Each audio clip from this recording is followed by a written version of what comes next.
Assalamualaikum warahmatullahi wabarakatuh. Perkenalkan, nama saya Ulfatunisa dengan NPM 1848201021 dengan mata kuliah analisis bahan baku farmasi dari Institut Kesehatan Indonesia. Pada kesempatan kali ini saya akan menjelaskan PowerPoint yang saya buat dengan judul titrasi gravimetri. Apa itu titrasi gravimetri?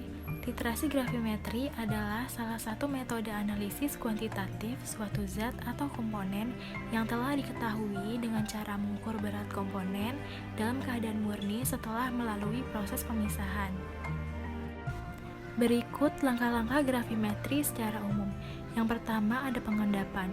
Syarat pengendapan ada 3, yaitu endapan harus tidak larut, endapan harus bisa disaring, endapan harus dapat dimurnikan. Yang kedua, penyaringan. Yang ketiga, pencucian endapan. Yang keempat, pengeringan dan pemanasan endapan. Selanjutnya, cara-cara gravimetri. Cara-cara gravimetri ada 3, yaitu gravimetri cara penguapan, gravimetri elektrolisa, dan gravimetri cara pengendapan. Gravimetri cara penguapan misalnya untuk menentukan kadar air, contohnya air kristal atau air yang ada di dalam suatu sampel. Gravimetri elektrolisa, maka logam yang mengendap pada katoda selanjutnya dapat ditimbang. Dan gravimetri cara pengendapan, menggunakan reaksi akan menghasilkan endapan dengan zat yang dianalisa, sehingga mudah untuk dipisahkan. Dengan cara penyaringan. Selanjutnya ada faktor-faktor analisis gravimetri yang harus dipenuhi. Yang pertama, komponen yang ditentukan harus dapat mengendap secara sempurna, atau sisa analit yang tertinggal dalam larutan harus cukup kecil, sehingga dapat diabaikan. Endapan yang dihasilkan stabil dan sukar larut. Yang kedua, endapan yang terbentuk harus dapat dipisahkan dengan mudah dari larutan, atau dengan penyaringan. Dan endapan yang ditimbang harus mempunyai susunan stoikiometri tertentu, atau dapat diubah menjadi sistem senyawa tertentu, dan harus bersifat murni atau dapat dimurnikan lebih lanjut.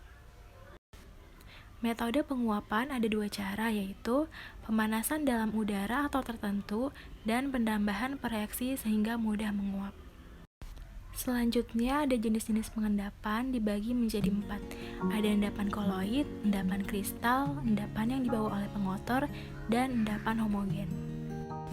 Selanjutnya kinerja metode gravimetri, yaitu relatif lambat, memerlukan sedikit peralatan neraca dan oven, tidak memerlukan kalibrasi hasil didasarkan pada berat molekul, akurasi 1-2 bagian per 1000, sensitivitasnya yaitu analit lebih dari 1% dan sensitivitasnya tidak terlalu spesifik. Selanjutnya, faktor-faktor kesalahan pada metode gravimetri. Ada kesalahan pada penimbangan, sampel terkontaminasi lingkungan sekitar, pengeringan dan pemasangan kurang maksimal, dan suhu pada saat pemanasan dan penimbangan. Berikut contoh soal gravimetri. Berapakah massa Fe3O4 murni yang dibutuhkan untuk diolah agar didapatkan besi 3 oksida sebanyak 0,6 gram? Penyelesaiannya, reaksi terjadi yaitu 2 Fe3O4 ditambah setengah O2 menjadi 3 Fe2O3.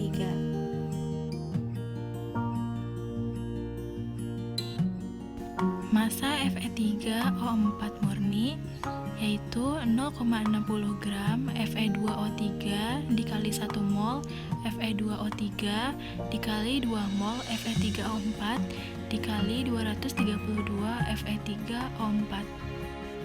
160 gram Fe2 dikali 3 mol Fe2O3 dikali 1 mol Fe3O4. Hasilnya 0,58 gram Fe3O4. Jadi kesimpulannya senyawa Fe3O4 dibutuhkan sebanyak 0,58 gram. Sekian video presentasi dari saya dengan judul titrasi gravimetri. Mohon maaf apabila ada kesalahan. Wassalamualaikum warahmatullahi wabarakatuh.